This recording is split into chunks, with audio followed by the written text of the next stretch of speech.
দেশের মানুষের ক্ষোভ কিন্তু বয়লিং পয়েন্টে চলে যাচ্ছে। গত বছর এই সমস্যাগুলো কেন হইল না? আপনারা ক্ষমতা আসার পরে কেন হচ্ছে এগুলো?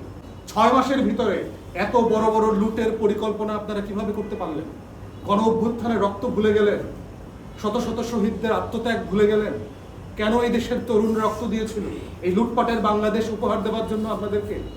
অতএব দয়া করে যে স্লোগানটা চুরি করে নিছেন আমাদের কাছ থেকে ওইটার উপর আমল করেন।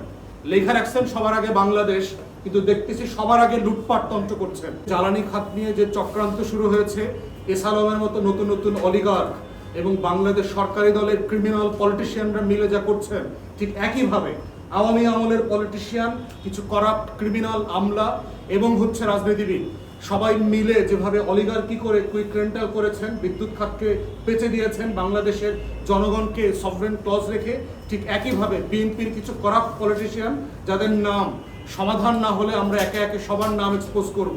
কোন কোম্পানির কোন পদে থেকে কে কত টাকা মাসিক বাটোয়ারা নিচ্ছেন, কোন কোম্পানির হয়ে বরকন্দাজি করতেছেন, সচিব সরাচ্ছেন, ডিপিসির চেয়ারম্যান সরাচ্ছেন, কত টাকার বিনিময়ে কাকে কোথায় অ্যাপয়েন্টমেন্ট দিচ্ছেন, এগুলো সবই কিন্তু আমরা জানি, সব জানি আমরা।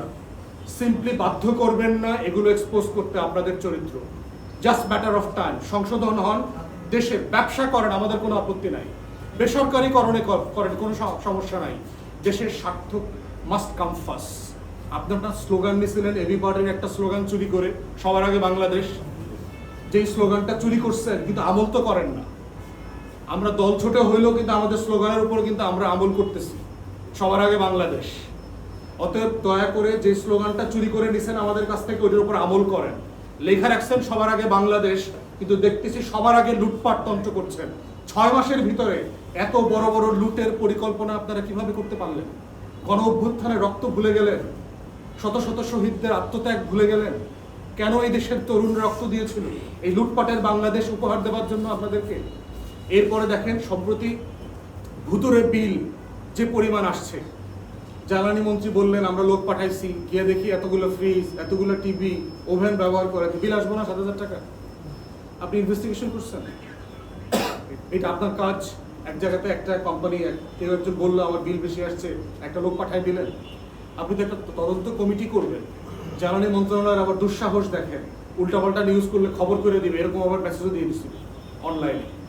তাহলে আমরা দাবি করছি আপনি একটা তদন্ত কমিটি করেন, যারা বিশেষজ্ঞ আছে তাদেরকে নিয়ে বসেন।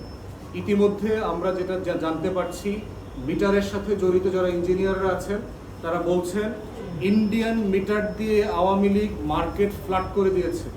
দেশের 80% মিটার হচ্ছে খুবই লো কোয়ালিটির ইন্ডিয়ান মিটার, এবং এগুলো বসানোর পর থেকেই এই ভুতুরে বিল বেশি আসতেছে। এটা সিরিয়াসলি খতিয়ে দেখা দরকার যে এইটা সত্য কিনা। বাংলাদেশে একসময় হোসাফ মিটার ছিল, আমাদের বাংলাদেশি প্রোডাক্ট, আপনাদের মাথায় থাকার কথা যারা পুরাতন আমলে যারা সাংবাদিকতা করেছেন। সাডেনলি সে হোসাফ মিটারটা চলে গেল কোথায়? তার পারফরমেন্স তো খারাপ ছিল না, কেন করলো?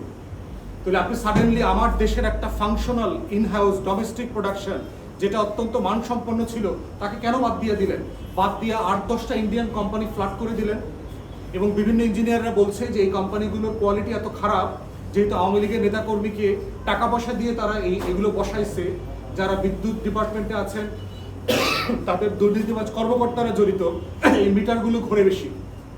যেখানে 100 টাকা বিল হওয়ার কথা সেখানে 130 টাকা হবে, বাকি 30 টাকা আমার কাছ থেকে নিয়ে তারা লুটপাট করে ভাগ বাটোয়ারা করে খেয়ে ফেলবে।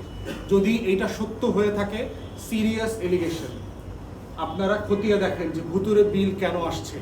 শুধুমাত্র ফাতরামি করিয়েন না আমাদের জীবনকে নিয়ে।